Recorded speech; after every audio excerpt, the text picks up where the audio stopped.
I'm Olivia. I'm a peer facilitator at the Center for Addiction and Mental Health. The session seems awesome. There's a lot of interaction. There's a lot of things going on. People talking to each other. Lots of writing on the wall, which is kind of cool. It seems like it's going to be a good one. I'm excited.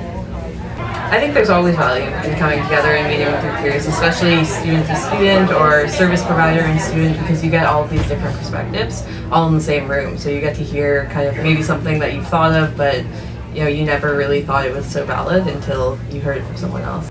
Hi, I'm Maverick. I'm a student leader at George Brown College studying community work, which is an activism-based social service worker program. I also write for the college newspaper about mental health issues, and I'm a member of various volunteer activities. So far, this workshop about evaluating student-led mental health initiatives has been awesome. I like the way that they've set it up so that we're actually experiencing the way the workshop would unfold as if we were the participants, as if we were the student participants. So they set up like a comfort agreement, they call it a group guidelines, and then they set up like a what do we get out of the conference and what do we give to the workshop. So it's been very interesting. My name is Cida.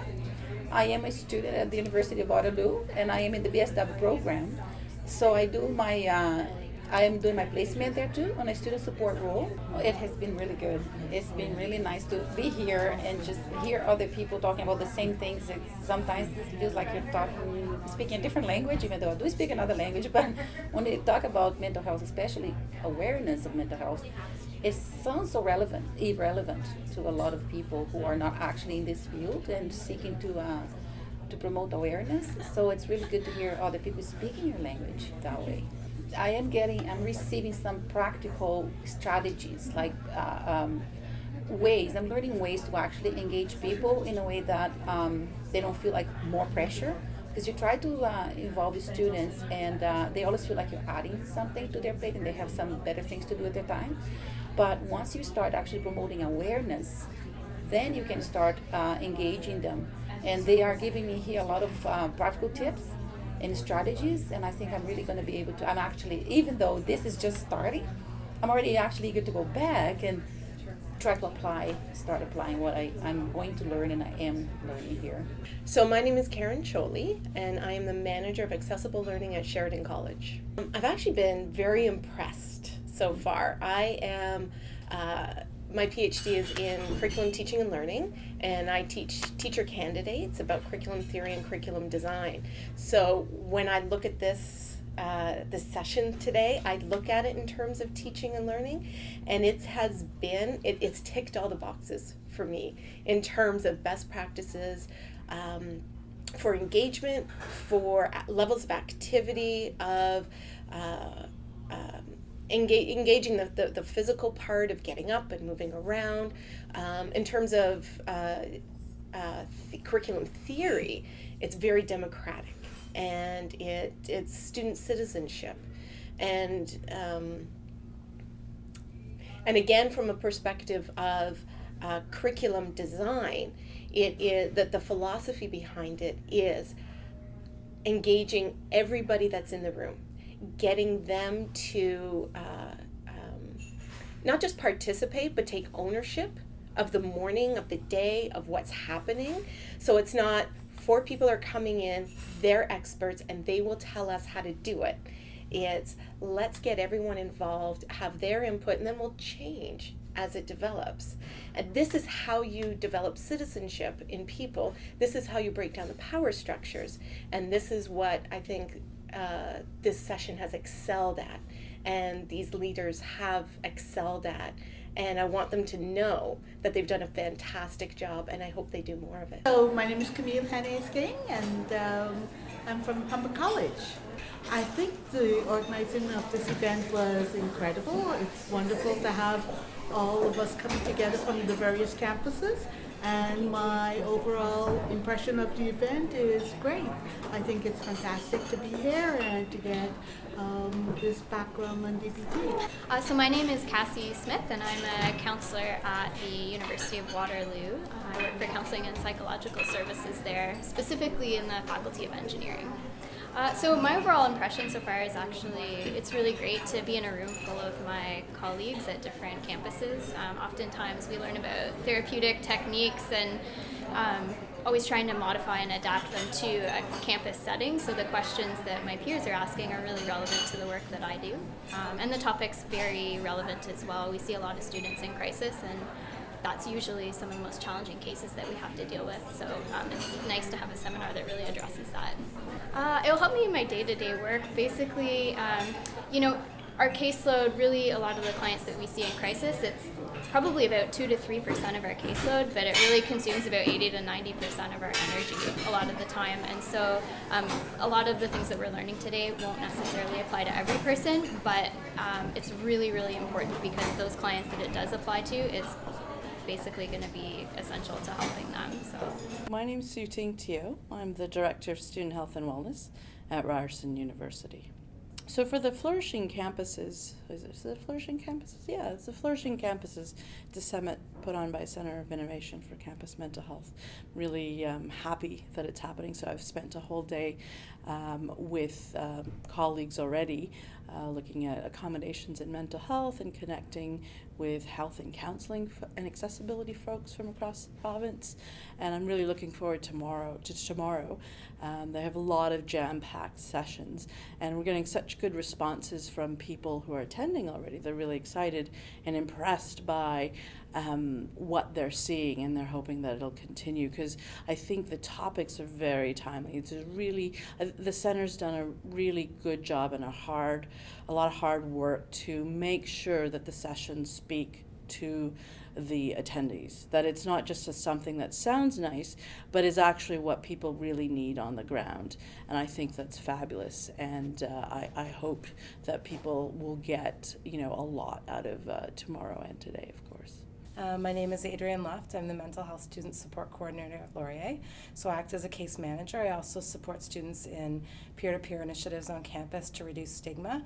And I also act as a voice in the community to really connect out and be a voice for students about what's happening, where there's service gaps and things that we can where there's service gaps, and where we can also look at creating different community partnerships to increase services for our students. This is an awesome opportunity to bring post-secondary practitioners together to get a better understanding about what we do, how things are different at different schools. So I found it incredibly helpful in this occasion and other occasions to be able to connect with peers, as well as to have the skill building component. I attended DBT today, and it's great to have some tangible skills and think about how can we apply those, how might we connect with our community partners in order to provide more support for our students on campus. So my name is Karen Baker, and I am the project lead for the Campus Mental Health Partnerships Project at Georgian College. So why don't we start with the overall impression of the conference? So I have to say that that's a dynamo team. They've pulled off an awesome event, as always. I've been really impressed with the quality of the conference. So the speakers, just the facilities, the way everything's running so smoothly, the networking opportunities. So it's been overall an amazing conference. Learned lots, met some new people. So that's what you always hope for with the conference. In terms of our particular session that we just hosted, I think that people seemed inspired by this notion that case management can look different in different colleges and universities. I think people felt engaged by the idea that this could be a solution for their schools. So feeling inspired, I think. The questions were really good. Terrific team of speakers. So yeah, I think it was really beneficial. We had some people coming up afterwards asking if they could join our community of practice, be a part of what we're doing. So that's always rewarding as well. I went up to the panelists afterwards and I said, oh my gosh, I need to go home. I need to go back to Georgian College because you just gave me some more ideas of what I want to do. So even though I'm supposed to be one of the leads of knowing what's going on in the province, we are all learning like every day about this. This is new to Ontario, new to Canada. So know, like even though I was supposed to be somebody in the know, I felt like I actually learned quite a bit today. Hi, my name is Bianca Sorbera. Currently, I wear a couple of hats. I work at Humber College in a few capacities, doing some professional development as well as teaching. And I'm also a Master's of Social Work student at the Faculty of Social Work at U of T, doing my placement at U of T in the Transitional Year program. So that's what brought me here today. So first of all, I guess I came in without having really great, like any expectations at all, I should say. And so far it's been an absolutely amazing experience. I think it's really important to, when you get together with people who are like-minded, and you basically come together and there's been so much opportunity to collaborate, there's been so much opportunity to bounce ideas off of each other, and I think especially in this field it's very important to connect in that way, and so this opportunity has been completely invaluable. So I'm Veronica Barahona, and I'm the Communications Manager for the College Student Alliance. And my role specifically in relation to mental health is I run our mental health campaign, which is the Yellow Umbrella Project, every single year.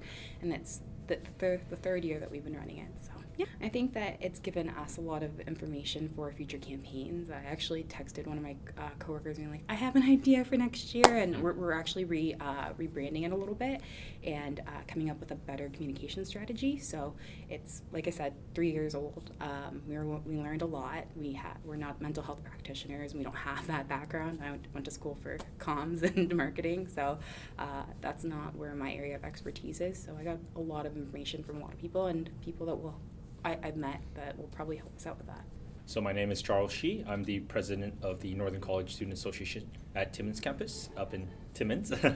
My connection to this conference is the Student Association runs mental health campaigns on campus, and all that is student-led and student-initiated.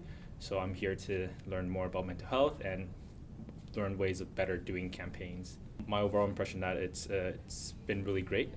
There's been a lot of information. I'm sort of in information overload right now.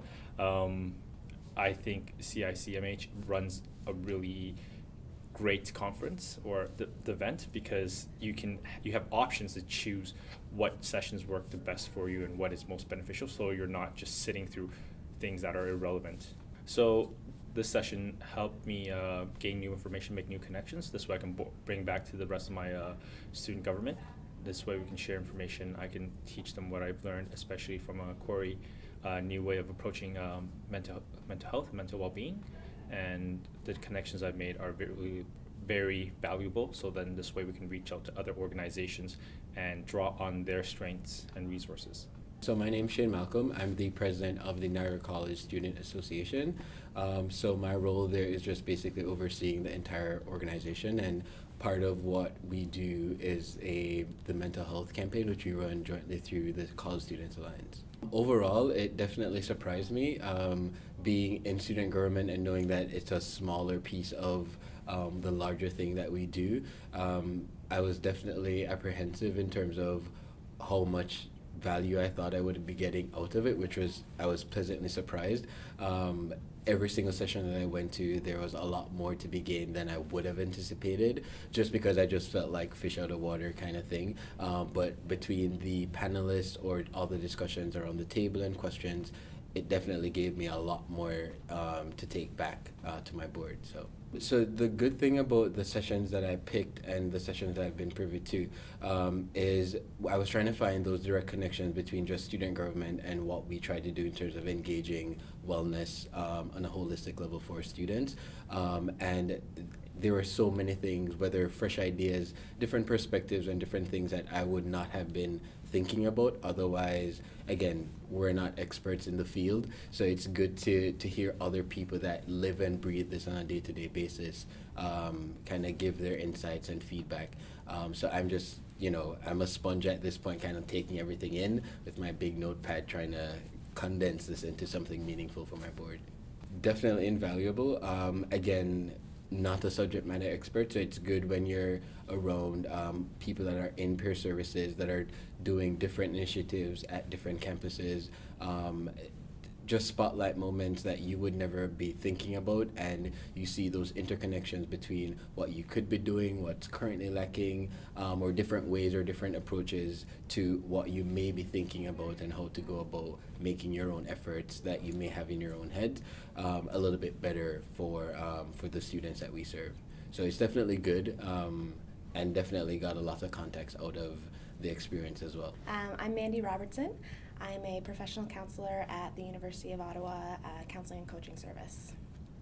My name is Carolyn Strike. I'm a fourth-year music student. I'm also a peer counselor at the University of Ottawa. I think there's tons of value. I mean, even just in the panel that we were a part of today, the peer support panel, you know, we presented our program, but then just the number of questions of other institutions wanting to implement these things, but maybe not knowing exactly how, or what are the challenges, what are the benefits, how did you guys go about doing it? So, you know, just being able to network in that sense, and being able to talk directly to them and saying, this is how we did it, you know, it might work for your institution, here are some of the challenges. I think there's incredible value in that, because, you know, I don't think there's a need to reinvent the wheel, right? If there's a program that's already being done and it's being shown to be working and effective, you know, why not share that with your peers, right? And they can just take that and run with it. So I think there's incredible value in being able to see what everyone else is doing and say, hey, can that fit with our institution? Can that fit with what we're doing? Or we can add that to what we're already doing. So I think that having that space to do that is just facilitates it so much easier than, you know, searching online or, you know, emailing people, connecting, that sort of thing. So I think that face-to-face space is really good for that. Corey Keyes said something about Brene Brown and how shame is what unravels connection, and then, but connection is what really, for a lot of people believe that connection is what gives meaning and purpose to your life, which I think is all about flourishing. And I think that today was definitely all about that.